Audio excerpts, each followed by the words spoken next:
আসসালামু আলাইকুম। আজ আমি তৈরি করব ইলিশ মাছের ভর্তা। ইলিশ মাছের ভর্তা তৈরি করার জন্য এখানে আমি নিয়েছি 5 পিস ইলিশ মাছের টুকরা, ধনিয়া পাতা পরিমাণ মতো, শুকনা মরিচ 3টি, সরিষার তেল পরিমাণ মতো, সামান্য হলুদ গুঁড়া, পেঁয়াজ কুচি পরিমাণ মতো, লবণ স্বাদ মতো।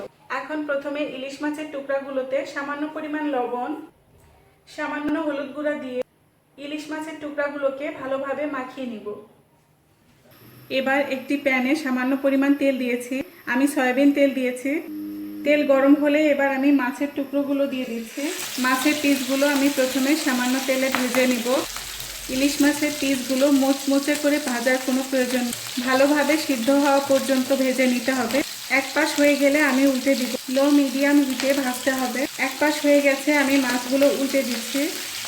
দেখুন, যখন মাছের দুই পাশে ঠিক এরকম হবে আর মাছের ভেতরটা এরকম নরম হয়ে যাবে, তখন বোঝা যাবে মাছ ভাজা হয়ে গেছে। আর মাছের পিসগুলোর উপরে মুচমুচে হয়ে যাওয়ার আগেই নামিয়ে নিতে হবে। দেখুন, মাছটা সিদ্ধ হয়ে নরম তুলতুলে হয়ে গেছে। এমন করে মাছটা হালকা ভেজে নিতে হবে।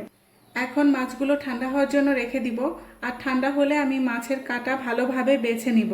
এবার একটি প্যানে সামান্য পরিমাণ তেল দিয়ে তার মধ্যে এই মরিচগুলো ভেজে নিতে হবে। শুকনা মরিচগুলো আমি বোটা সহ ভেজে নিচ্ছি, কারণ মরিচের বোটা ফেলে দিয়ে ভাজতে গেলে তেল মরিচের ভেতরে ঢুকে মরিচ নরম হয়ে যাবে।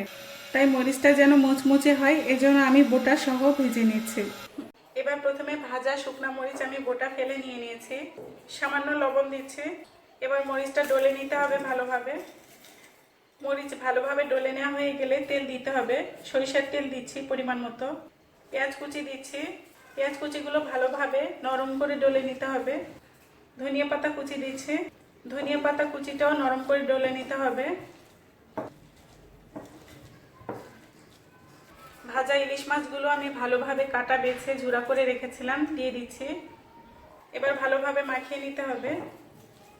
এই অবস্থায় লবণ টেস্ট করে দেখতে হবে, লাগলে দিয়ে দিতে হবে। তৈরি হয়ে গেছে ইলিশ মাছের ভর্তা। ইলিশ মাছের এই ভর্তাটি খেতে ভীষণ মজা হয়। আপনারা এই ভর্তাটি বাসায় করে খেয়ে দেখবেন, নিশ্চয়ই আপনাদের ভালো লাগবে। আমার রান্না আপনাদের ভালো লাগলে আমার ভিডিওগুলোতে লাইক এবং কমেন্ট করতে পারেন। আমার ভিডিওগুলো আপনার কাছের মানুষদের সাথে যত খুশি শেয়ার করতে পারেন। আর আমার নতুন সব রান্নার ভিডিও দেখতে চাইলে আমার চ্যানেলটি অবশ্যই সাবস্ক্রাইব করতে ভুলবেন না। সবাই অনেক ভালো থাকবেন আর আমার জন্য দোয়া করবেন। Thanks for watching. Allah Hafiz.